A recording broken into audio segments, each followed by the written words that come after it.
ሰላም ቤተሰቦች እንዴት አላችሁ? ይህ ኢነርጄቲክ ሚዲያ ነው። ዛሬም እንደተለመደው በአዲስ ሀሳብ መጥቻለሁ። ዛሬ የብዙዎቻችን ችግር የሆነውን ነገር እንዴት መፍታት እንደምንችል አብረን እናያለን። ይህም መናደድ ነው። ንዴት የብዙዎቻችን ደካማ ጎን ነው።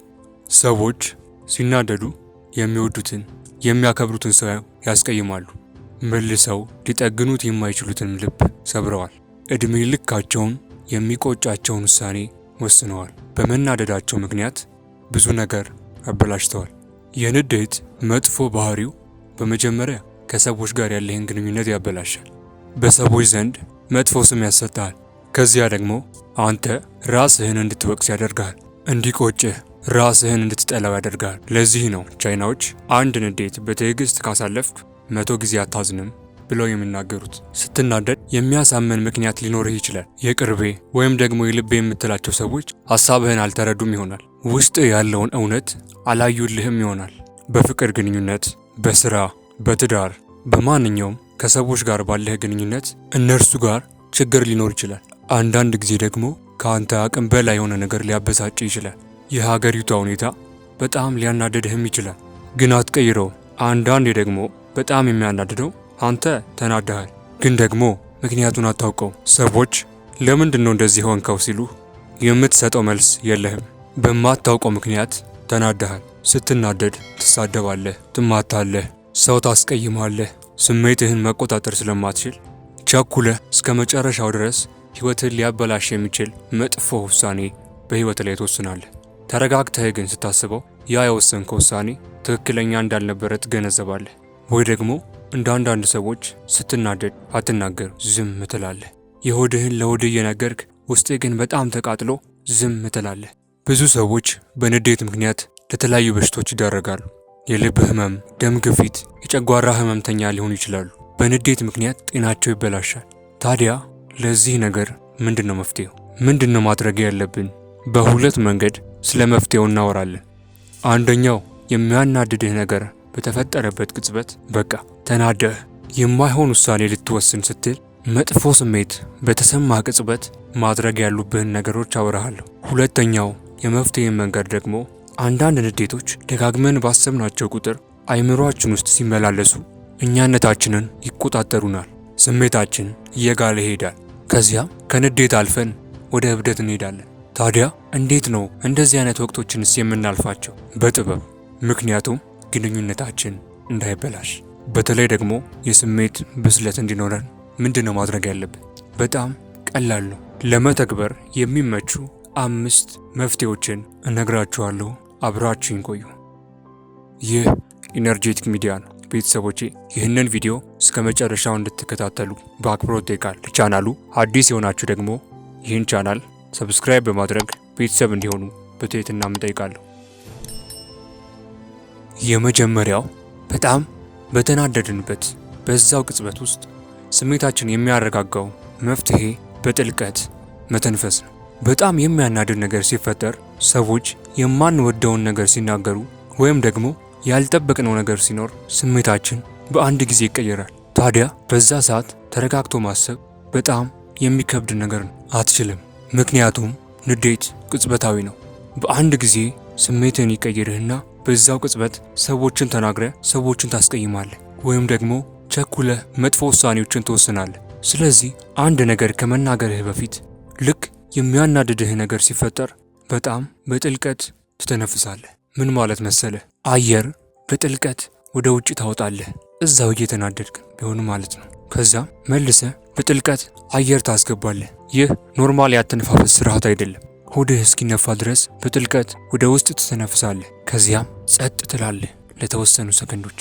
ከዛም በውስጥ ያመከውን አየር ልቀቀው። ድገመው ይህን ፕሮሰስ አሁንም በተደጋጋሚ ይህንን አድርግ። በምትናደድበት በዛው ቅጽበት ውስጥ ይህንን ስታደርግ አይምሮ ሳታስበው መፍታታት ይጀምራል። ዘና ማለት ትጀምራለህ። ነገሮች ጥርት ማለት ይጀምራሉ። ያንን ሰው ቸኩለህ ልትናገረው የነበረው ንግግር ይቀርና ምንድነው ያለኝ ብለህ ለመስማት ትዘጋጃለህ። እንደውም ምክንያታዊ ትሆናለህ። የመተንፈስ ዋናው መፍትሄ አንተን ማረጋጋት ነው።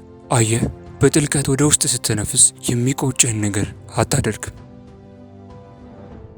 ሁለተኛው ስንናደድ ማድረግ ካሉብን ነገሮች ውስጥ የሚሰማንን ነገር መጻፍ ነው። በነገራችን ላይ ከሰዎች ጋር ስንጋጭ ሊሆን ይችላል፣ ወይም ደግሞ ያልጠበቅነውን ነገር ስንሰማ መጀመሪያ ማድረግ ያለብን በጥልቀት ወደ ውስጥ መተንፈስ ነው ብለናል። ከዚያ ደግሞ ፊት ለፊት የሆነ ግጭት ከሆነ ከዚያ ሰው መሸሽ ነው ያለብን። ምክንያቱም ምናልባት ንግግራችን እየተባባሰ እየጋለ ሄዶ ወደ ሌላ ነገር ውስጥ እንዳይገባ ራሳችንን ተረጋግተን እንድናስብ ከዚያ ሰው ብንርቅ ይመረጣል።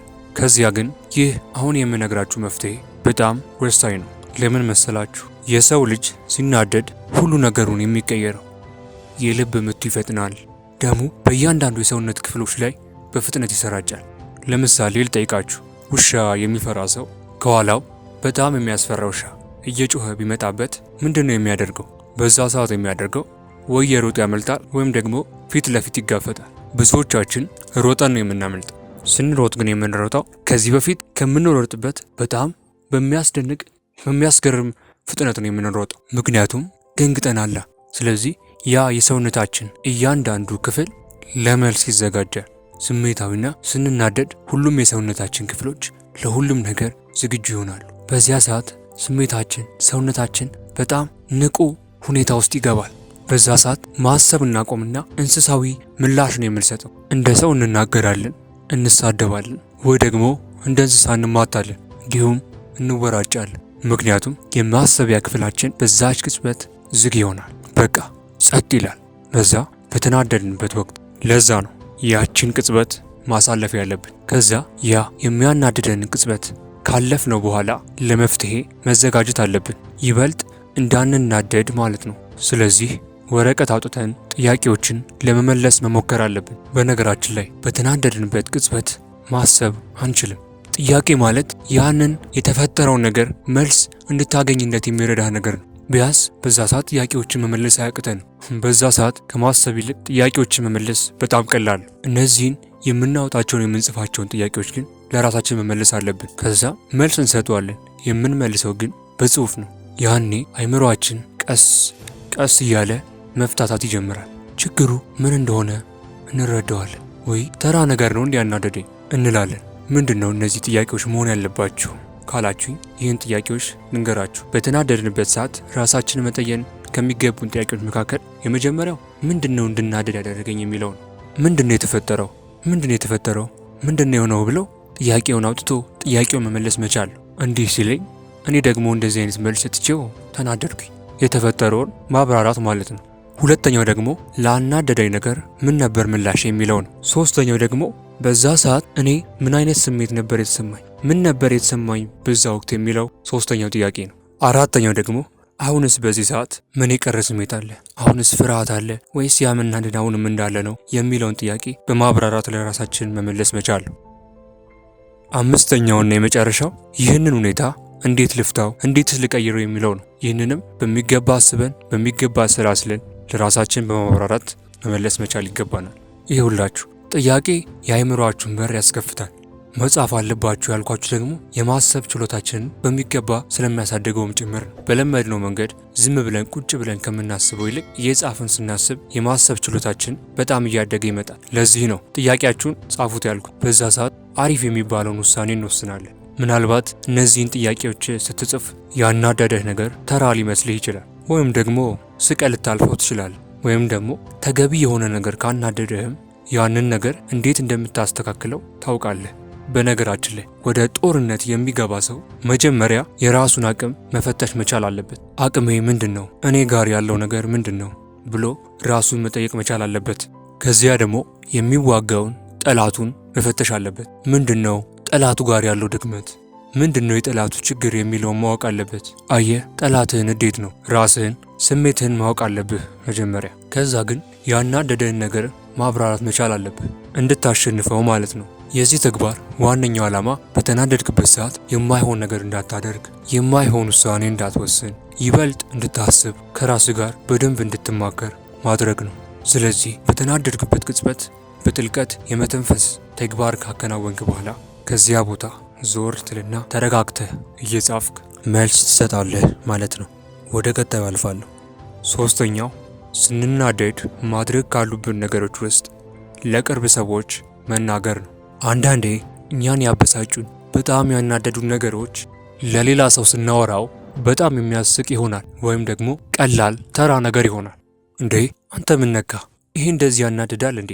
ተረጋጋ እንጂ እኔ እኮ ከዚህ በፊት ይሄ ነገር ገጥሞኝ እንደዚህ አድርጌ አልፌዋለሁ ብሎ ያ የቅርብ ሰው ለአንተ ያስረዳሃል ማለት ነው።